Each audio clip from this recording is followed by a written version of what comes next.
বায়তুল মোকাররম মসজিদের মহিলা গেটের পাশে রয়েছে বিশাল এক ফ্লাড লাইটের টাওয়ার।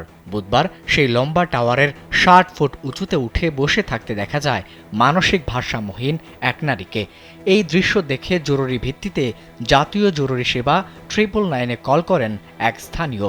পরে ফোন কল পেয়ে মানসিক ভারসাম্যহীন সেই নারীকে উদ্ধার করেন ফায়ার সার্ভিসের সদস্যরা। বুধবার জাতীয় জরুরি সেবা 999-এর গণমাধ্যম ও জনসংযোগ কর্মকর্তা আনোয়ার সাত্তার স্বাক্ষরিত এক বিজ্ঞপ্তিতে এ তথ্য জানানো হয়েছে।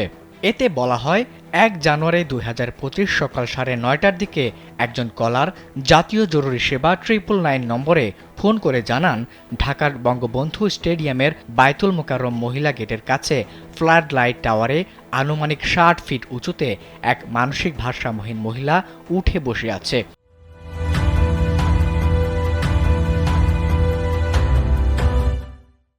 যে কোনো সময় পড়ে গিয়ে দুর্ঘটনা ঘটতে পারে।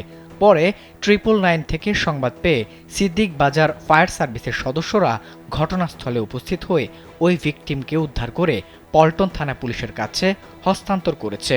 এর আগে ২০২৩ সালের ১৮ আগস্টও রাজধানীর হাতির ঝিলের মাঝে অবস্থিত একটি বৈদ্যুতিক টাওয়ারের চূড়ায় খুকুমণি নামের এক মানসিক ভারসাম্যহীন নারী উঠেছিলেন।